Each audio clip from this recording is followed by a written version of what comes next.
اللهم صل على محمد وعلى آل محمد كما صليت على إبراهيم وعلى آل إبراهيم إنك حميد مجيد. اللهم بارك على محمد وعلى آل محمد كما باركت على إبراهيم وعلى آل إبراهيم إنك حميد مجيد. محبوب رب ذوالجلال آمنہ کے لال امام المرسلین سید کونین رحمت للعالمین صلی اللہ علیہ وآلہ وسلم کی ذات مبارکہ نے ہمارے لیے دین کو اتنی خوبصورتی سے بیان کیا ہے، اور ایسے پہلو ہمارے سامنے دین کے رکھے ہیں کہ اگر مسلمان اس پر عمل کریں تو بہت سی برکات دنیا کی اور آخرت کی مسلمان سمیٹ سکتے ہیں۔ غیر مسلم کئی طرح کے ہوتے ہیں۔ ایک غیر مسلم وہ ہیں جو کسی دوسرے ملک میں رہتے ہیں، اور ایک غیر مسلم وہ ہیں جو ہمارے ہی ملک میں رہتے ہیں۔ ایسے غیر مسلم جو کسی مسلمان حکومت کے ماتحت رہتے ہیں، ایسے غیر مسلم جو کسی بھی مسلم ملک میں اقلیت کی حیثیت سے رہتے ہیں، یا ایسے غیر مسلم جو کسی مسلمان ملک میں ویزا لے کے وزٹ کے لیے آئے ہوئے ہیں، ان کے بارے میں نبی کریم صلی اللہ علیہ وسلم کی خصوصی ہدایات ہیں۔ ان کے بارے میں آپ کی جو شفقت اور رحمت کا عکس ہے وہ زیادہ اہمیت کے ساتھ بیان کیا گیا ہے۔ کس لیے؟ اس لیے کہ جو غیر مسلم مسلمانوں کے ساتھ رہتا ہے، مسلمان ملک میں اقلیت کی صورت میں ہے، ان کے ساتھ حسن سلوک، برتاؤ، رحمت اور شفقت کا رویہ، یہ مسلمانوں کا صحیح تصور ان کے سامنے پیش کریں، اور پھر یہی تصور دنیا کے سامنے جائے گا، اور دنیا کو یہ پتہ چلے گا کہ مسلمانوں کا غیر مسلموں کے ساتھ جو رویہ، تعلق، رشتہ ناتا ہے وہ اس انداز کا ہے۔ آج اسلام کی جو بدنامی کی گئی ہے اور جن بنیادوں کو لے کر کی گئی ہے، ان میں سے بڑی بنیاد یہی تھی۔ آپ کبھی سنیں پڑوسی ملک کے چینلز کو تو آپ کو پتہ چلے گا کہ ان کے نزدیک مسلمانوں کا تصور یہ ہے کہ مسلمان ہوتا ہی وہ ہے جس نے بم دھماکے کرنے، جس نے لوگوں کو اڑانا ہے، جس نے لوگوں کی گردنیں کاٹنی ہیں، اور پوری دنیا کے میڈیا میں اسی بات کو بنیاد بنا کے مسلمانوں کے خلاف پروپیگنڈا مسلسل جاری ہے۔ اب ایک ہی چیز ہے جو ان کے پروپیگنڈے کا جواب ہو سکتی ہے، اور وہ ہے ہمارا اقلیتوں کے ساتھ اچھا سلوک۔ ایک ہی چیز ہے جو دنیا میں اسلام کا پیغام پہنچا سکتی ہے، وہ ہے مسلمانوں کا غیر مسلموں کے ساتھ رویہ اور برتاؤ۔ اور آج دنیا گلوبل ولیج بن گئی ہے۔ آپ دیکھتے ہیں کہ ہم رہتے اس ملک میں ہیں، لیکن ہم میں سے بہت سے لوگ ایسے ہیں جو امپورٹ ایکسپورٹ کے کاروبار سے وابستہ ہیں۔ اب ان کا غیر مسلموں کے ساتھ رویہ، لین دین، طرز عمل، معاملات، یہی اسلام کی دعوت ہے، یہی اسلام کا پیغام۔ دنیا میں مختلف ایگزیبیشنز لگتی ہیں اور مختلف نمائشیں لگتی ہیں جہاں مسلمان جاتے ہیں، شریک ہوتے ہیں۔ اب وہاں پہ اسلام اور مسلمانوں کا جو پیغام ہے، یہ مسلمان کے اخلاق اور کردار، مسلمان کا غیر مسلم کے ساتھ رویہ اور برتاؤ ہے۔ اور جس نے مسلمان کے رویے اور برتاؤ کو دیکھا ہے، اگر وہ صحیح اسلام کے مطابق ہے تو متاثر ہوئے بغیر نہیں رہا۔ اخلاق، کردار اور رویہ چیز ہی ایسی۔ لیکن اس معاملے میں ہماری کوتاہی ہے۔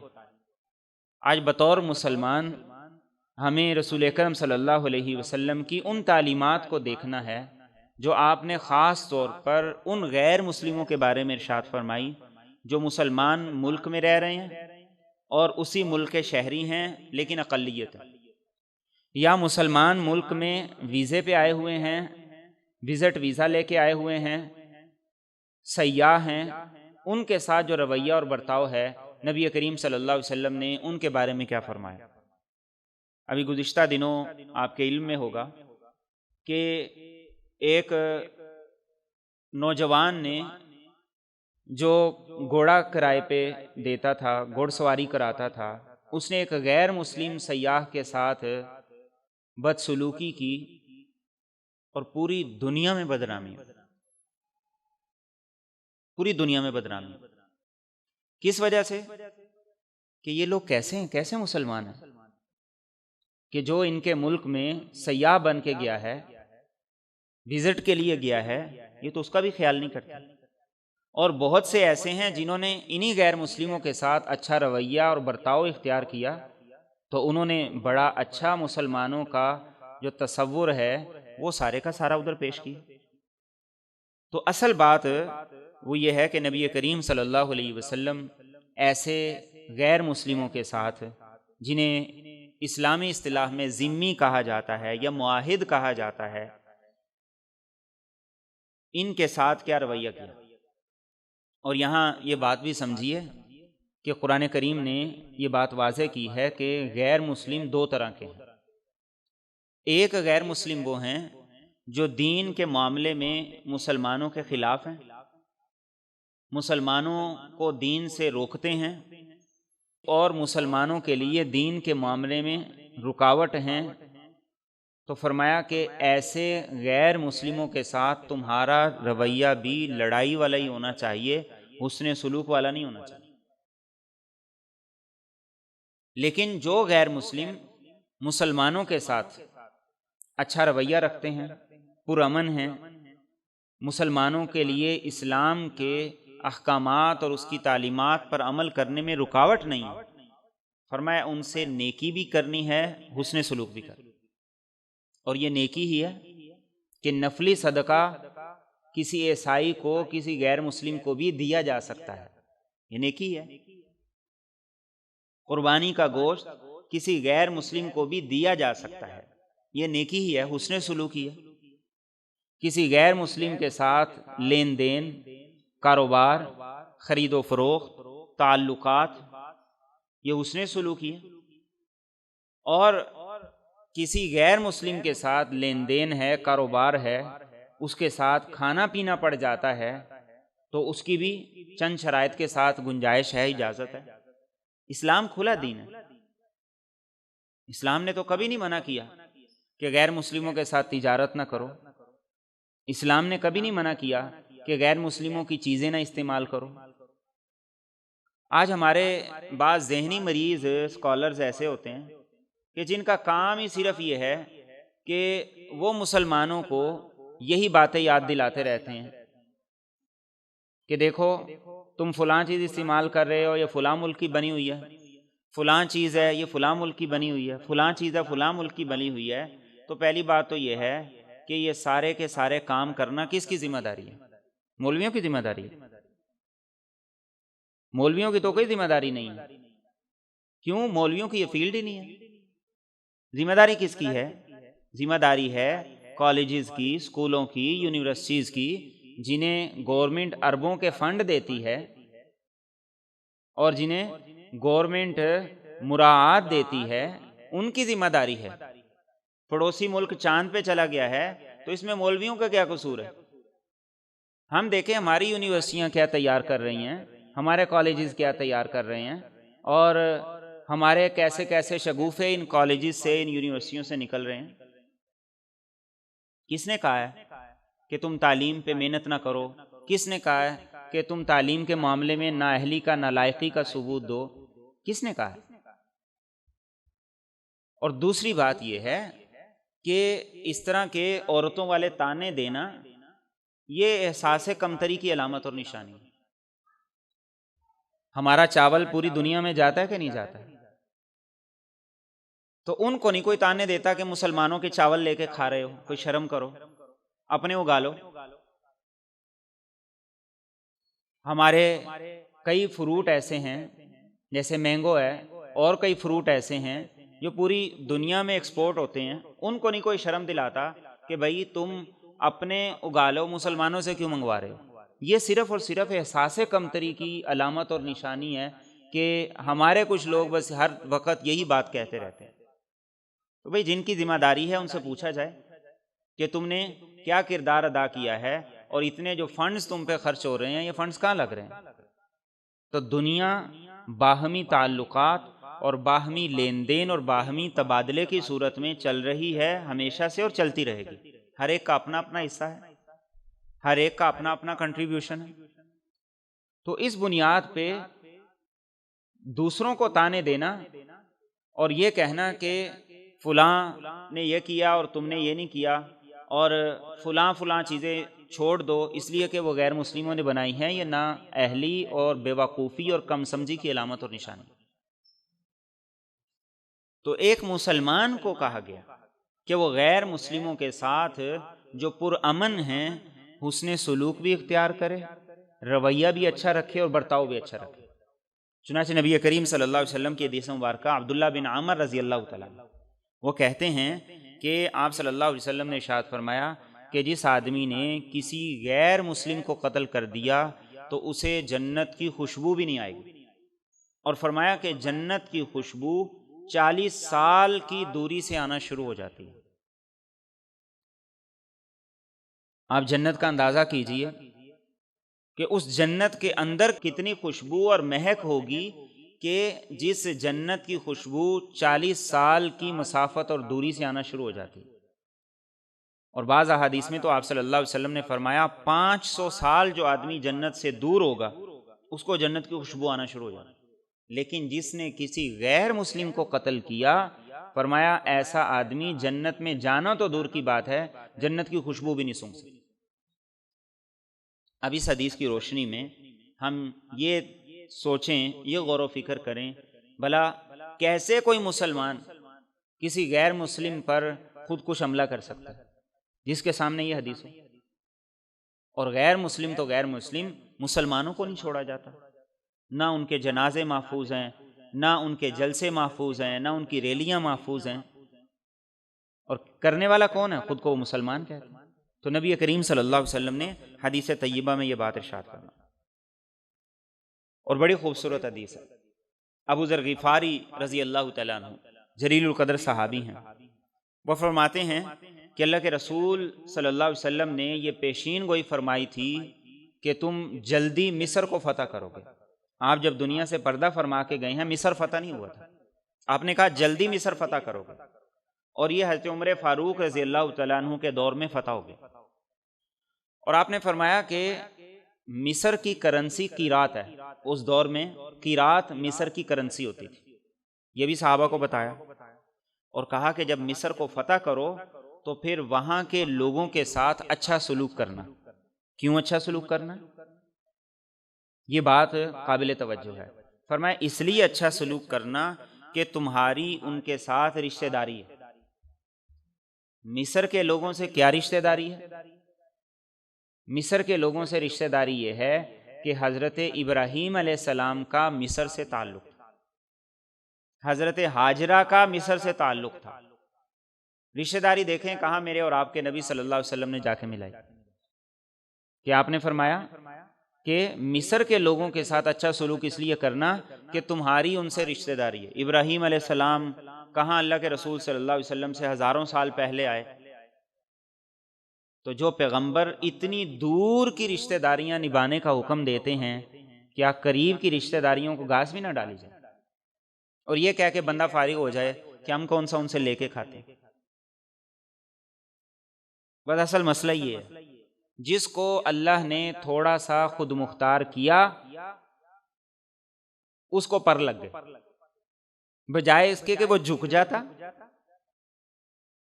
اس کی نظریں نیچی ہو جاتی، اس کی چال میں عاجزی انکساری آ جاتی، اس نے کہا مجھے نہ خاندان کی ضرورت ہے، نہ فیملی کی ضرورت ہے، نہ بہن بھائیوں کی ضرورت ہے، ہم کون سا کسی سے لے کے کھاتے ہیں؟ بھائی جس نے دیا ہے، جو تمہیں کھلا رہا ہے اور جو تم پہ کرم نوازیاں کر رہا ہے، وہی تم سے کہہ رہا ہے. جس کا کھا رہے ہو، جس سے لے کے کھا رہے ہو، وہی تمہیں کہہ رہا ہے، کوئی اور نہیں کہہ رہا کہ ان رشتہ داریوں کے معاملے میں خدا سے ڈرو. تو آپ نے کہا مصر فتح ہوگا تو ان کے ساتھ اچھا سلوک کرنا، تمہاری ان سے رشتہ داری ہے. اور حضرت ابو ذر غفاری رضی اللہ تعالیٰ عنہ، آپ نے ان سے یہ کہا تھا کہ جب تم مصر جاؤ اور یہ دیکھو کہ دو آدمی ایک اینٹ پہ لڑ رہے ہیں، تو مصر سے نکل آنا، وہاں سے ہجرت کر لیں. اب دیکھیے میرے اور آپ کے نبی صلی اللہ علیہ وسلم نے جو باتیں ارشاد فرمائی، جو غیب کی خبریں بتائی، وہ حقیقت ہوئی، سچ ہوئی. ابو ذر غفاری کہتے ہیں مصر فتح بھی ہو گیا، اور نبی کریم صلی اللہ علیہ وسلم کی تعلیمات کے مطابق ان کے ساتھ بڑا اچھا سلوک بھی کیا گیا. کہتے ہیں کہ ایک دن میں نکلا ہوں تو دو آدمیوں کو میں نے دیکھا، ایک عبد الرحمن بن شرحبیل تھے اور دوسرے ان کے بھائی ربیعہ تھے. ایک اینٹ پر دونوں کی لڑائی ہو رہی تھی، جو میرے اور آپ کے نبی نے کہا تھا. کہتے ہیں کہ میں نے جب وہ دیکھا تو مجھے اپنے نبی کی بات یاد آ گئی، اور میں نے مصر کو چھوڑ کر دوبارہ مدینہ طیبہ کی طرف ہجرت کر. میں اور آپ سوچتے ہوں گے کہ بھلا ایک اینٹ پہ کس بات کی لڑائی؟ سوچتے ہیں نا، ایک اینٹ پہ کس بات کی لڑائی؟ آج ہم اگر اپنے معاشرے کو دیکھیں تو یہاں تو ایک اینٹ کے بغیر بھی لڑائی ہو جاتی ہے. کوئی گزرنے والا پہلے گزر گیا ہے، لڑائی شروع ہو گئی. ذمہ داروں کی لڑائیاں کس بات کی ہیں؟ ایک ایک ٹپے کی لڑائیاں. جب گھر تقسیم ہو جاتا ہے کس بات کی لڑائی ہے؟ کہ یہ دیوار میرے حصے میں آنی ہے یا تیرے حصے میں آنی ہے نا؟ اس طرح کی لڑائیاں عام ہیں. تو نبی کریم صلی اللہ علیہ وسلم نے اسی بات کی طرف متوجہ کیا اور اسی بات کو سکھایا تھا کہ اتنی چھوٹی چھوٹی لڑائیاں جب ہو جائیں تو اس کا مطلب یہ ہے کہ اخلاق کا دیوالیہ پن ہے. ایک ہے کہ ملک ڈیفالٹ کر جائے گا، ملک دیوالیہ ہو جائے گا، ہر آدمی کو اس بات کی تو ٹینشن ہے، لیکن جو اخلاق کا دیوالیہ پن ہے، جو کردار کا دیوالیہ پن ہے، جو ایک ریڑی والے سے لے کے پارلیمنٹ تک نظر آتا ہے، ایک پینچر لگانے والے سے لے کر ایک انجینئر تک نظر آتا ہے، اس اخلاق کے دیوالیہ پن کی طرف کوئی توجہ ہی نہیں. اس کو کوئی نہیں روتا، اس کو کوئی نہیں روتا. اور میرے اور آپ کے پیغمبر اسی اخلاقی دیوالیہ پن پہ رونے کے لیے آئے تھے. میرے اور آپ کے پیغمبر یہی اخلاق اور کردار اور کریکٹر ٹھیک کرنے کے لیے آئے تھے. فخر و فاخر تو صحابہ کے دور میں بھی بڑا تھا. مہنگائی، حالات صحابہ کے دور میں بھی بڑے تھے، لیکن ان کو کیا کہا گیا تھا، سکھایا کیا گیا تھا، تربیت یہ دی گئی تھی کہ بھائی آخرت ہے، ہمارے لیے دنیا نہیں ہے. اور ہماری تانت کہاں کے ٹوٹتی ہے؟ پیٹرول پہ، ٹماٹروں پہ، پیاز پہ، سبزی پہ، نالیوں پہ، گٹروں پہ. بس یہ ہمارا لیول ہے. تو اخلاقی دیوانیہ پن، اس کی طرف ہماری نہ توجہ ہے، نہ اس کو ہم سمجھنا چاہتے ہیں، لینا چاہتے ہیں. لیکن آج دنیا میں اگر کسی چیز کی ویلیو ہے تو وہ یہی چیز، دنیا میں اگر کسی چیز کی قدر ہے تو وہ یہی چیز ہے. دنیا کے جن ممالک نے ترقی کی ہے، ان کے کسٹمر کے ڈیل کرنے کی آپ صلاحیت دیکھیں، کیسے کسٹمر کو ڈیل کرتے ہیں، ان کے لین دین معاملات کو دیکھیں. اچھے برے تو ہر جگہ ہوتے ہیں. ہمارے ہاں جس آدمی کا کاروبار چل جاتا ہے وہ اتنا بدتمیز ہو جاتا ہے، جس آدمی کو گاہک نظر آنے شروع ہو جاتے ہیں وہ اتنا چوڑا ہو جاتا ہے. اور دنیا گاہک کو کیا کہتی ہے؟ فرشتہ کہتی ہے، اللہ کی رحمت کہتی ہے. تو میرے اور آپ کے نبی صلی اللہ علیہ وسلم نے یہ بات ارشاد فرمائی تھی. اور ایک حدیث مبارکہ میں اللہ کے رسول صلی اللہ علیہ وسلم نے ارشاد فرمایا من ظلم معاہدہ. ہمارے گھروں میں کرسچن عیسائی خواتین کام کرتی ہیں، ہمارے پاس مالی کام کرتے ہیں جو غیر مسلم ہیں، عیسائی ہیں، اور صفائی کے عملے میں بہت سے ایسے لوگ ہیں جن سے ہمارا واسطہ لین دین کسی نہ کسی طریقے سے پڑتا رہتا ہے.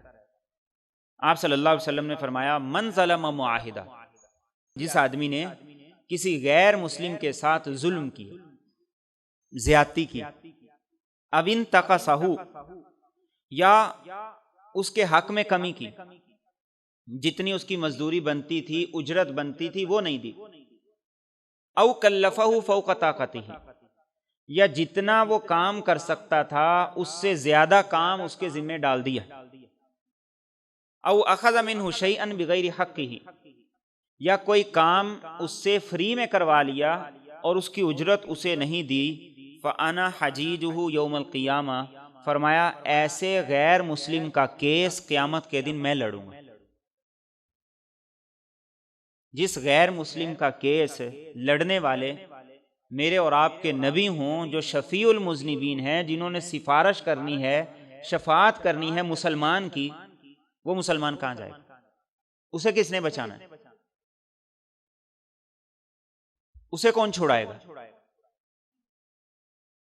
تو یہ کس لیے بات ارشاد فرمائی تھی کہ مسلمان اپنے ساتھ رہنے والے جو غیر مسلم ہیں، اقلیت ہیں، ان کے ساتھ حسن سلوک کریں، برتاؤ کریں، اس لیے کہ یہ اسلام کا اچھا پیغام جائے گا کہ مسلمان ایسا ہوتا ہے. اور ہم یہ سمجھتے ہیں کہ شاید کہ یہ دوسرے تیسرے درجے کے شہری ہیں. اللہ کے رسول صلی اللہ علیہ وسلم نے ایک دوسری حدیث مبارکہ میں یہ بات ارشاد فرمائی.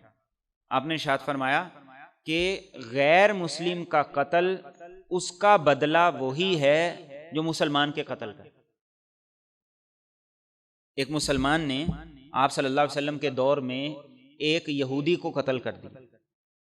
اللہ کے رسول صلی اللہ علیہ وسلم کے پاس کیس آیا تو آپ نے ارشاد فرمایا کہ جس آدمی کی ذمہ داری ہم نے اٹھائی ہے اس کا حق بھی ہم نے ادا کرنا ہے. اور آپ نے حکم دیا مسلمان کو اس وجہ سے قتل کر دیا گیا قصاصاً کہ اس نے ایک یہودی کو قتل کیا تھا. خون کی حرمت جیسے مسلمان کی ہے ایسے ہی اس غیر مسلم کی بھی ہے جو اقلیت بن کے مسلمانوں کے ملک میں رہ رہا ہے. ایسا نہیں ہے کہ مسلمان کسی کو قتل کر دے تو اسے کوئی پوچھے گا نہیں، اس سے بدلہ نہیں لیا جائے گا، اس سے قصاص نہیں لیا جائے گا. اور میرے اور آپ کے نبی صلی اللہ علیہ وسلم ایسی خوبصورت باتیں ملتی ہیں، آپ کی زندگی کو پڑھ کے آپ یقین کریے کہ لطف آ جاتا ہے. ایک حدیث مبارکہ ہے، صحابہ کہتے ہیں کہ نجاشی شاہ حبشہ، ابھی ہم نے جمعے میں تذکرہ کیا تھا ہجرت حبشہ کا، اس کا وفد نبی صلی اللہ علیہ وسلم کے پاس آیا. صحابہ فرماتے ہیں جب وہ اللہ کے رسول صلی اللہ علیہ وسلم کے پاس آئے تو نبی کریم صلی اللہ علیہ وسلم خود اٹھ کے ان کی خاطر تواضع کر رہے تھے، ان کی ضروریات کی چیزیں، ان کا کھانا پینا، ان کا دسترخوان خود آپ صلی اللہ علیہ وسلم لگا رہے تھے. تو صحابہ نے کہا یا رسول اللہ صلی اللہ علیہ وسلم، ہم جان نثار آپ کے ایک اشارے پر جان دینے کے لیے تیار ہیں، آپ تشریف رکھیے، ہم یہ سارا کچھ کر لیتے ہیں. لیکن میرے اور آپ کے نبی صلی اللہ علیہ وسلم نے کیا فرمایا؟ فرمایا کہ ان لوگوں نے میرے صحابہ کی عزت کی تھی، اس لیے میں یہ چاہتا ہوں اس عزت افزائی کا بدلہ میں ان کی خدمت کر کے ان کو دوں. کیسی خوبصورت بات ہے، کیسے خوبصورت حدیث ہے، اور کیسے اعلیٰ اخلاق ہیں میرے اور آپ کے نبی صلی اللہ علیہ وسلم. ملتی ہے کوئی ایسی مثال دنیا کے اندر کہ میرے صحابہ کی انہوں نے عزت کی تھی، اس لیے اس عزت کا بدلہ آج میں اس طریقے سے دے رہا ہوں کہ یہ مہمان ہیں اور محمد الرسول اللہ صلی اللہ علیہ وسلم ان کے میزبان ہیں جو ان کے لیے دسترخوان بھی لگا رہے ہیں، ان کی ضروریات کو بھی پورا کر. آپ صلی اللہ علیہ وسلم بڑی دور تک حسن سلوک کی سوچتے تھے۔ آپ صلی اللہ علیہ وسلم لوگوں نے جو نیکی کی ہے، بھلائی کی ہے، آپ صلی اللہ علیہ وسلم اس کا خیال بھی رکھتے تھے اور اس کا حکم بھی دیتے تھے، اس کی تاکید بھی کرتے تھے، بدلہ بھی دیا کرتے تھے۔ اور اللہ کے رسول صلی اللہ علیہ وسلم نے صحابہ کو بھی اس بات کی تاکید کی۔ حضرت عمر فاروق رضی اللہ تعالیٰ عنہ، جب آپ کا دور حکومت تھا تو آپ کے پاس بھی ایک کیس آیا، اور کیس یہ آیا کہ ہیرا کے کسی غیر مسلم کو کسی مسلمان نے قتل کر دی۔ حضرت عمر نے کیا فیصلہ کیا؟ اور یہ اسلامی نظام تھا اور یہ اس کا طرز عمل تھا، فوری انصاف ہوتا تھا، کوئی لمبی چوڑی تاریخیں نہیں پڑتی تھی۔ حضرت عمر رضی اللہ تعالیٰ عنہ نے کہا جس نے قتل کیا ہے اس کو مقتول کے اولیاء کے سپرد کیا جائے، چاہے قتل کر دیں چاہے معاف کر دیں۔ تو صحابہ نے اس قاتل کو پکڑا جو کہ مسلمان تھا، غیر مسلم کو اس نے قتل کیا تھا، غیر مسلموں کو دے دیا اور انہوں نے قتل کر دیا، اور اس طریقے سے ان کا قصاص ہو گیا، بدلہ ہو گیا۔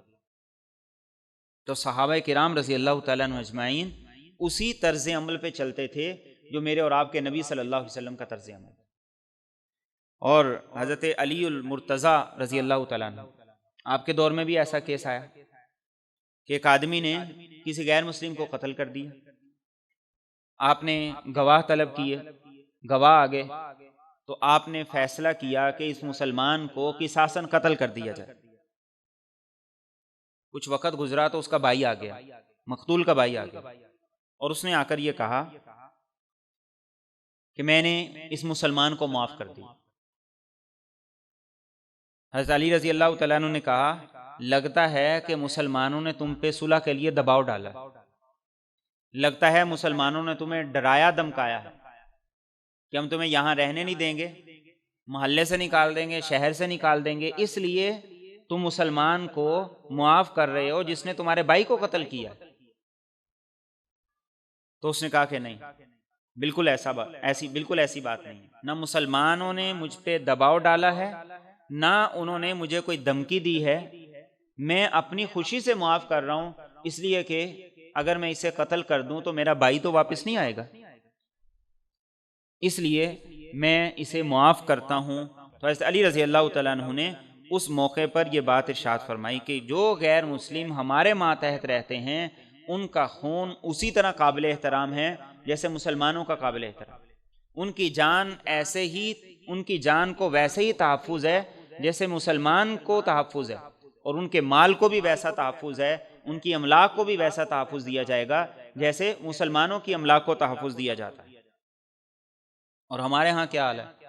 ہمارے ہاں یہ حال ہے کہ ایف آئی آر کرانے کے لیے مقتول کے ورثاء اولیاء وہ تھانوں کے چکر لگاتے رہتے ہیں، عدالتوں کے چکر لگاتے رہتے ہیں، ایف آئی آر نہیں درج ہوتی۔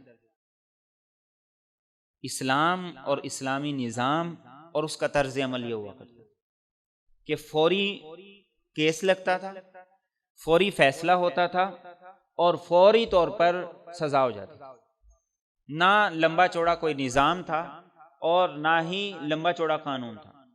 آج کا تو ہمارا قانون ہی ایسا ہے کہ جس میں ایک بات کے 10 مطلب ہے، ایک ہی قانون ہے، ایک ہی شک ہے، اسی سے ایک بندہ چور ہو جاتا ہے، ایک صادق امین ہو جاتا ہے۔ ایک ہی قانون ہے، ایک ہی طرح کا کیس ہے، ایک بری ہو گیا دوسرا پکڑا گیا۔ یہ ہمارے قانون کا حال ہے، اور جب تک قرآن کو، اپنے نبی کی سنت کو ہم اپنا قانون نہیں بنائیں گے اس معاشرے کی اصلاح کا کوئی امکان نہیں۔ حالیہ دنوں میں آپ نے دیکھا ہوگا سعودیہ کا ایک کیس بہت زیادہ ڈسکس کیا جا رہا ہے، اس کی شاید آپ نے تصاویر بھی دیکھی کہ 2 کزن آپس میں لڑ پڑے، ایک نے غصے میں آ کے دوسرے کو قتل کر دیا، پولیس نے پکڑا لے گئی، اب اس کو قصاصاً قتل کیا جانا تھا۔ اب مقتول کے ورثاء کے پاس قاتل کا پورا خاندان گیا، انہوں نے جا کے اشعار پڑھے، ان سے معافی کی درخواست کی، یہاں تک کہ انہوں نے اپنے رومال اتار کے اپنی قمیضیں اتار کے زمین پہ اپنے گھٹنے ٹیک کے ان سے معافی مانگی. اور عربوں کے ہاں اس طریقے سے معافی مانگنا، یہ معافی مانگنے کے معاملے میں آخری انتہا ہوتی ہے. لیکن انہوں نے کہا کہ ہم معاف نہیں کریں، نہیں معاف کیے، اور اگلے دن اسی سعودی نوجوان کی گردن اتار دی گئی. یہ قانون ہوتا کہ جہاں پوری عزت، پورا اختیار ہر آدمی کو ہے کہ قانون سب کے لیے برابر ہے. ہمارے ہاں ایک ایک آدمی بیسیوں کو قتل کر دیتا ہے اور اس کو بس اشتہاری قرار دے کے پولیس اور ہماری عدلیہ اور سارے کے سارے لوگ ہاتھ پہ ہاتھ رکھ کے بیٹھ جاتے. اور ایک آدمی فیصل مسجد کے سامنے کلفیوں کی ریڑھی لگا لیتا ہے، اس کو اٹھا کے اس پہ 60,000 جرمانہ ٹھوک دیتا ہے. یہ ہمارا نظام. بڑے بڑے ڈکیتوں کو چھوڑ دیا جاتا ہے، اور جس آدمی نے چھوٹی سی چوری کر لی ہے اس کو پکڑ کے سولی پہ چڑھا دیا جاتا ہے. یہ ہمارا نظام. تو قانون جب تک سیدھا سادہ نہیں ہوگا تب تک چور چھوٹتے رہیں گے، ڈکیتوں کو اور کرپٹ لوگوں کو اور کرپشن کرنے والوں کو راستہ ملتا رہے گا. اور آخری بات، اور بڑی قابل توجہ بات ہے، حضرت عمر رضی اللہ تعالیٰ عنہ کا دور خلافت تھا. آپ کے پاس بہت سا مال ٹیکس کی صورت میں جو غیر مسلموں سے لیا جاتا تھا اکٹھا ہو کے آیا. تو حضرت عمر رضی اللہ تعالیٰ عنہ نے جب اتنا مال دیکھا، امیر المومنین ہیں، حکمران ہیں، خوش ہونا چاہیے نا، اتنا پیسہ آ گیا، اب مسلمانوں کی ضرورتیں بہتر طریقے سے پوری ہوں گی، اتنا ٹیکس اکٹھا ہو گیا. حضرت عمر رضی اللہ تعالیٰ عنہ نے لانے والے کو کہا، لگتا ہے تم نے لوگوں کے ساتھ بڑی زیادتی کر کے یہ اکٹھا کیا، اتنا کہاں سے آ گیا؟ تو انہوں نے کہا کہ اللہ کی قسم، ہم نے وہی لیا ہے جو لوگوں پر لاگو کیا گیا ہے، اس سے زیادہ نہیں لیا. حضرت عمر رضی اللہ تعالیٰ عنہ نے کہا کہ یہ بتاؤ، کسی سے زبردستی تو نہیں لیا، کسی سے مار پیٹ کے تو نہیں لیا؟ اور اس دور میں صرف غیر مسلموں پہ معمولی سا ٹیکس ہوا کرتا تھا، مسلمان پہ تو ٹیکس ہی کوئی نہیں ہوا کرتا. تو انہوں نے کہا کہ بالکل، نہ کسی کو مارا ہے، نہ کسی کے ساتھ زیادتی کی ہے، نہ کسی کے ساتھ ظلم کیا ہے، اس سب کے بغیر یہ سارا اکٹھا ہوا ہے.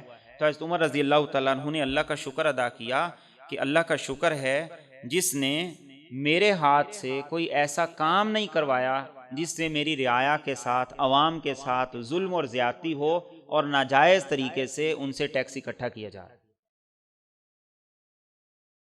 آج بڑے بڑے مگرمچھ ان کو معاف کر دیا جاتا ہے، مافیا ان کے ساتھ ڈیل ہو جاتی ہے، مذاکرات ہو جاتے ہیں، اور غریب آدمی پہ ٹیکس دن بدن بڑھتا چلا جاتا ہے. ایک طرف عیاشیاں بڑھتی چلی جا رہی ہیں اور دوسری طرف غریب آدمی کا چولہا دن بدن بجھتا چلا جا رہا ہے. اور کتنے ہی لوگ ہیں جو خط غربت سے نیچے آ گئے ان کاموں کی وجہ سے. حضرت عمر رضی اللہ تعالیٰ عنہ نے ایک دن ایک بوڑھے آدمی کو دیکھا، بھیک مانگ رہا تھا. تو آپ نے کہا، بھائی بھیک کیوں مانگ رہے ہو؟ اس نے کہا، یہودی ہوں، بوڑھا ہو گیا ہوں، کام کوئی کر نہیں سکتا، تو خرچہ بھی اٹھانا ہے اور ٹیکس بھی دینا ہے. حضرت عمر رضی اللہ تعالیٰ عنہ نے فوری طور پر اس کو لیا، بیت المال گئے، وہاں سے جا کے اس کو اس کی ضرورت کا جتنا سامان چاہیے تھا دیا، اور قانون یہ بنا دیا کہ آئندہ جو بوڑھا غیر مسلم ہو اس سے ٹیکس نہیں لیا جائے گا، بلکہ اس کی ضرورتوں کی پوری کفایت ہم کریں گے، ہم اس کی ذمہ داری اٹھائیں گے. اور ایک اور بات ارشاد فرمایا جب یہ جوان تھے انہوں نے ٹیکس ادا کیا، اب یہ بوڑھے ہو گئے ہیں تو ہماری ذمہ داری ہے کہ ہم ان کی کفالت کریں اور ان کے تمام اخراجات ہم اٹھائیں. یہ غیر مسلم یہودی اس کی بات ہو رہی ہے. آج جب دنیا اپنے شہریوں کو طبی سہولیات دیتی ہے، میڈیکل کی سہولیات دیتی ہے اور دوسری سہولیات دیتی ہے، اور تعلیم کے لیے الاؤنس دیتی ہے، تو آج مسلمان کہتے ہیں دیکھیں جی فلاں ملک کا قانون کتنا اچھا ہے، اور ہمارے ملک میں مسلمانوں کے ممالک میں اس بات کا تصور ہی کوئی نہیں، جبکہ فلاحی ریاست کا تصور دینے والے سب سے پہلے یہ مسلمان تھے۔ عمر خطاب رضی اللہ تعالیٰ عنہ تھے جنہوں نے ایسے قوانین متعارف کروائے کہ جس سے ایسے لوگوں کی باقاعدہ کفالت کی جائے۔ ہمارے ہاں جو نظام ہوتا بھی ہے تھوڑا بہت، اس میں ضلالت اتنی ہے، 1000 2000 کے پیچھے ہزار 2000 لوگوں کی لائن ہوتی۔ 10 کلو کا آٹا لینے کے لیے کسی آدمی کو اپنی دن بھر کی جو ملازمت ہے، مزدوری ہے، وہ چھوڑنی پڑتی ہے، پھر جا کے اس کو وہ ملتا ہے۔ تو یہ عزت، یہ احترام، اور خاص طور پہ غیر مسلموں کے ساتھ حسن سلوک اور رویہ، یہ میرے اور آپ کے نبی صلی اللہ علیہ وسلم کی تعلیمات کا اہم حصہ ہے، اس لیے کہ یہ اسلام کا تعارف ہے جو دنیا کے سامنے جائے گا۔ اور اگر مسلمان نے تعارف نہیں پیش کرنا، اگر مسلمان نے اپنے رویے اور برتاؤ سے غیر مسلم اور مسلم کا فرق نہیں سمجھانا، تو پھر غیر مسلم کسے دیکھ کے اسلام قبول کریں گے؟ پھر غیر مسلموں کے لیے اسلام میں اٹریکشن کیا ہوگی؟ کس وجہ سے مسلمان ہو؟ کسی غیر مسلم کو اگر ہم کہیں کہ مسلمان ہو جاؤ، وہ پوچھے گا بھئی کیوں؟ پوچھے گا نا کیوں؟ تو ہم کیا کہیں گے؟ کوئی جواب ہے دینے کے لیے؟ بطور کردار کے، بطور سوسائٹی کے، بطور معاشرے کے، کسی بھی لحاظ سے۔ تو اس کیوں کا جواب ان تعلیمات پر عمل کرنے کے ذریعے سے ہے کہ جو حسن سلوک اپنے شہریوں کے ساتھ ایک مسلمان حکومت کرتی ہے، ایک مسلمان کرتا ہے، ایسا حسن سلوک پوری دنیا میں کوئی نہیں کرتا، نہ ہی کر سکتا ہے۔